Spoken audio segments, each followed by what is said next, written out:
being necessary to the security of a free state, meant ultimate power must be in the hands of the people. The Second Amendment is very specific about this. It is the right of the people, not the states, to keep and bear arms. Recently, the Supreme Court confirmed this view in the District of Columbia versus Heller, finding the right to keep and bear arms an individual right held by the people, not a collective right, as it's been interpreted previously. The court concluded, Americans have an individual right to possess a firearm unconnected with service in a militia, and to use that arm for traditionally lawful purposes, such as self-defense within the home. Without a doubt, the Supreme Court decision is a victory. Portions of the court document affirm the facts.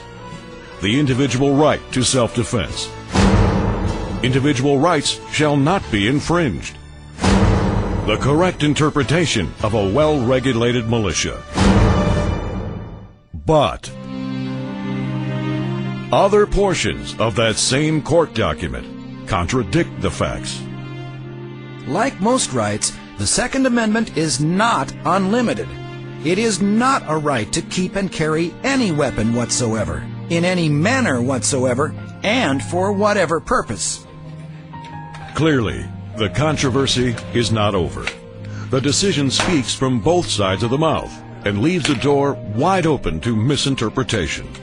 I think it opens it up for all kinds of regulations and registrations of guns that I think do not bode well for the future of the Second Amendment. Lower courts are likely to interpret the doublespeak and uphold prohibitions on carrying concealed weapons. Lower courts are likely to interpret the doublespeak and uphold laws imposing conditions and restrictions on the sale of firearms. Lower courts are likely to interpret the doublespeak and uphold bans on dangerous and unusual weapons, which could include any weapon the court wants it to be. The debate over the Second Amendment is far from over.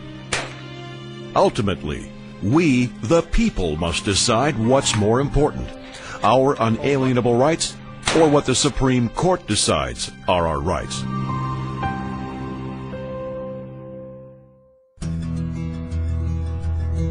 So what is it every American should know?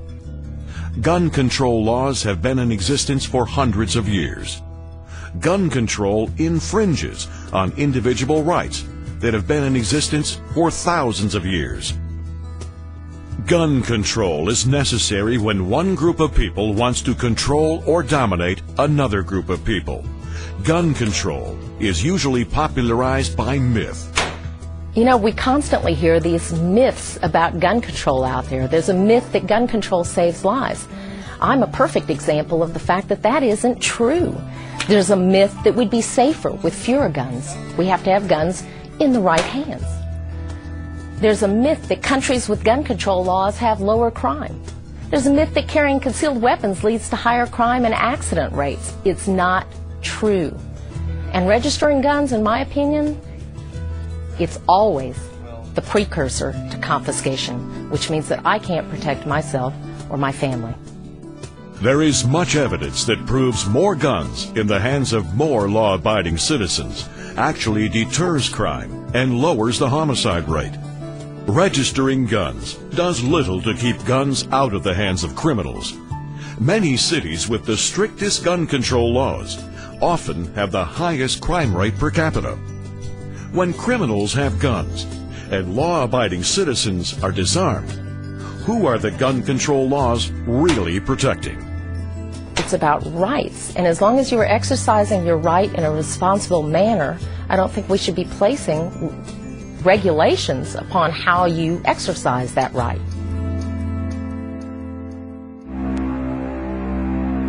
We, the people, have the unalienable self-right to defend and protect ourselves. We, the people, have the unalienable individual right to pick up arms to secure a free state. We, the people, have the unalienable right to possess and own any weapon we choose. From muskets to military-style weapons, the Second Amendment protects that right. One of the great things about the ability to keep and bear arms is that ultimately, as long as we have that ability, ultimately the people will have the power and make the decisions. U and 2A. Good for the USA.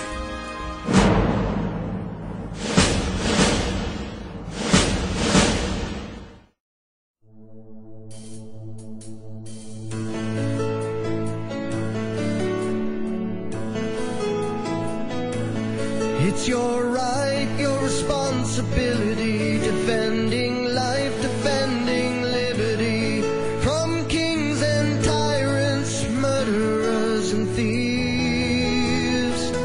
So spread the word till all have heard, one guarantee will keep us free. They put quill to parchment so we'd understand. Keep the power in the people's hands. A well-regulated militia being necessary to the security of the free state, the right of the people to keep and bear arms shall not be infringed.